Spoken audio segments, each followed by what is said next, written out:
खबर इस बीच सामने आ रही है। ऑपरेशन सिंदूर की रात टारगेट पर कराची था। ये बड़ी खबर है। कराची में तबाही के मूड में इंडियन नेवी थी। 36 युद्धपोत 7 डिस्ट्रॉयर के निशाने पर कराची था। तबाही मचाने वाली थी फ्रिगेट पनडुब्बियां। ये बड़ी खबर है जो इस बीच निकलकर सामने आ रही है कराची को लेकर। ऑपरेशन सिंदूर वाले दिन जो है कराची जो है वो इंडियन नेवी के निशाने पर था, टारगेट पर था। ये बड़ी खबर है जो सामने आ रही है। ऑपरेशन सिंदूर की रात जो है कराची टारगेट पर था।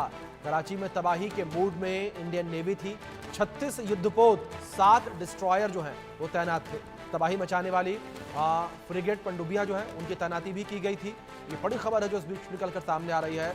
ऑपरेशन सिंदूर की रात कराची जो है वो टारगेट पर था। कराची में तबाही के मूड में इंडियन नेवी थी। 36 युद्धपोत 7 डिस्ट्रॉयर जो है उनकी तैनाती की गई थी। तबाही मचाने वाली थी फ्रिगेट पनडुब्बियां। तो फ्रिगेट पनडुब्बियों की भी तैनाती जो है वो की गई थी। तो ऑपरेशन सिंदूर को लेकर ये बड़ी खबर जो है निकलकर सामने आ रही है। जिस तरीके से तीनों भारतीय सेनाएं जो हैं वो तैयार थी और जिस तरीके से प्रधानमंत्री नरेंद्र मोदी लगातार बैठकें कर रहे थे, एनएसए, अजीत डोभाल, सीडीएस, तीनों सेना प्रमुख सभी से लगातार प्रधानमंत्री नरेंद्र मोदी चर्चा कर रहे थे, बात कर रहे थे और तमाम जानकारियां जो हैं वो ले रहे थे। इस बीच हमारे सहयोगी आदित्य कुमार जुड़ गए हैं, सीधे उनका रुख करेंगे। आदित्य, जिस तरीके से ऑपरेशन सिंदूर को लेकर ये बड़ी खबर निकलकर सामने आई है कि कराची जो है वो भारतीय नेवी के टारगेट पर था, निशाने पर था ऑपरेशन सिंदूर की रात।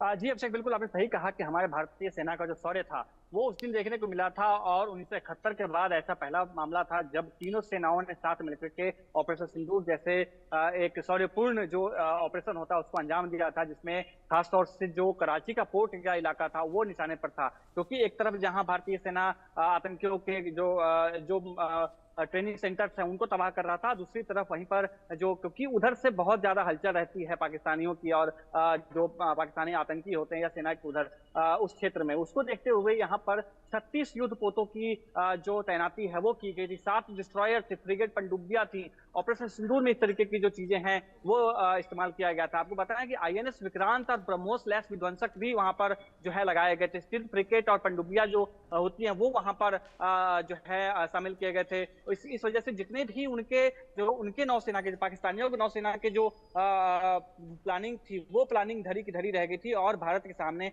जिस तरीके से उनको विश्व स्तर पे धक्का लगा है, विश्व स्तरीय जो एक उनको झापर लगा है वो देखने को मिला है। साथ ही जो एक पहलगाम में जिस तरीके से आतंकी हमला, कायराना हमला उन्होंने किया था, उसका जो सबूत है, उसका जो एक बदला है वो भारतीय सेना ने लिया था। और जो आईएनएस विक्रांत है, जितने भी वहां पर विमान वाहक पोत रखे गए थे उन सब में सबसे खास बात ये थी कि वो सभी जो थे वो भारतीय निर्मित थे। भारत में जो निर्माण किए गए जो विमान जो आईएनएस विक्रांत है, जो विध्वंसक थे या फ्रिगेट थी या पनडुब्बियां थी, वो सब वहां पर लगाए गए थे। साथ ही साथ जो तेज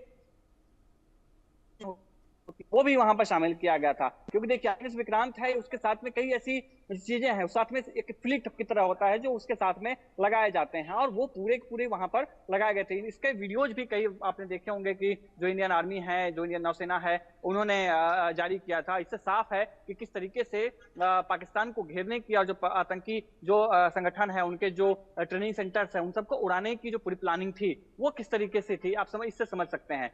साथ ही जो बिल्कुल। विक्रांत, आईएनएस विक्रांत जो करियर बेटर ग्रुप होता है, आईएनएस विक्रांत की खास बात यह होती है, एक तो वह पहला स्वदेशी विमान वाहक पोत है। उसके बाद जो 6 टन का जो युद्ध पोत मिग 29 होता है वो वहां पर होता है। और वो जल, थल और नभ तीनों के तरीके से जो रक्षा है वो करता है। वहां पर जो आईएनएस विक्रांत जो लगाया गया था, वहां पे जो तैनाती की गई थी, उसके बाद वो तो जल के स्थिति को देख ही रहे थे। साथ ही साथ जो मिग 29 लड़ाकू विमान था वो भी वहां पर जो है निगरानी रख रहा था। साथ ही जो हेलीकॉप्टर होते हैं वो भी वहां पर मौजूद थे, जो हवाई चेतावनी जो होते हैं प्रणाली से लैस हैं, नए ये हैं और नए तकनीक से बना हुआ, इस तरीके से पूरा का पूरा जो वहां पर होता है। विक्रांत हाथ में 8 से 10 आप में तैनात किए जाते हैं, जिसमें विध्वंसक होते हैं और सहायक जहाज होते हैं, और वो सहायक जहाज भी होते हैं, वो भी बहुत ही महत्वपूर्ण होते हैं, बहुत ही तेज काम करने वाले होते हैं। इस तरीके से पूरा का पूरा जो अभेद्य एक दीवार बनाई गई थी भारत के द्वारा पाकिस्तान के नौसेना और वायुसेना के खिलाफ, जिस वजह से उनका जो पूरा का पूरा रणनीति था वो धरा का धरा रह गया था। और जो MiG-29 के विमानों ने जो हवाई निगरानी और हमले किए, और उससे जो है वहां पर बहुत ही बड़ा एक अभेद किला जो भारत ने बनाया था, और पनडुब्बियां जो लगाई गई थी, उससे भी बहुत बड़ा फायदा जो है भारतीय सेना को था। और पूरा जो ऑपरेशन सिंदूर था वो पूरे विश्व ने देखा, भारत के शौर्य को विश्व ने देखा, भारतीय सेना के शौर्य को। जी अभिषेक। बिल्कुल आदित्य, जाहिर तौर पर भारत का जो शौर्य है, पराक्रम है भारतीय सेना का, वो ऑपरेशन सिंदूर की रात हर किसी ने देखा। और उसके बाद भी जिस तरीके से जब पाकिस्तान ने कायराना हमला किया, उसका भी मुंहतोड़ जवाब भारतीय सेना ने दिया।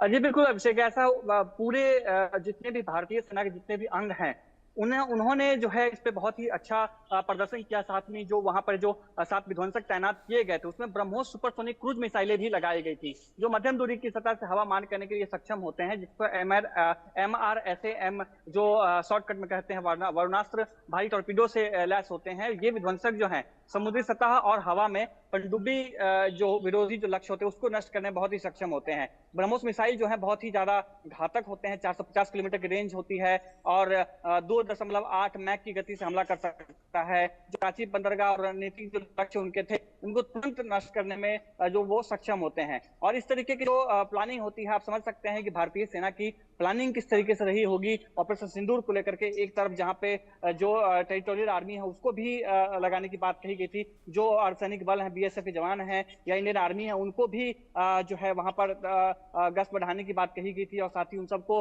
फ्री हैंड दिया गया था। दूसरी तरफ एयरफोर्स भी जो है वो अपने आप में तैयार थी। साथ ही आपने देखा कि जो नौसेना है, तीनों सेना को पराक्रम जो है जिस तरीके से रहा, और आप कहते हैं कि पहले ही आप समझ सकते हैं कि घटना जो ऑपरेशन सिंदूर था उसकी शुरुआत होने से 3 मिनट पहले ही भारतीय जो सेना है उसने ट्वीट किया था। ट्वीट करके इस पूरे घटना को जो है वो एक अंजाम दिया था। आप समझ सकते हैं कितनी जो शक्ति वो लगती है, या किस तरीके से प्लानिंग है वो लगती है, और प्लानिंग की जो पूरी सुविधा होती है वो देखी जाती है। जो मिसाइल फ्रिकेट लगाया गया था, जिसमें हाल में ही INS सुशील भी तैनात किया गया था, और ये जो होता है बहुत ही उन्नत किस्म का रडार इसमें बहुत ज्यादा लगाया जाता है, मिसाइल प्रणाली बहुत लगाई जाती है। और इस मिसाइल में जो तैनात किए जाते हैं, मिसाइल लगाने का फायदा ये होता है कि वो सटीक मार करता है। जो रडार लगे होते हैं उसमें वो जो एम है, जहां पर आपने देखा होगा कि हमने कई तस्वीरें ऐसी देखी, इंडियन आर्मी ने शेयर किया था कि जो भारतीय सेना का टारगेट रहा है, वो टारगेट बहुत हद तक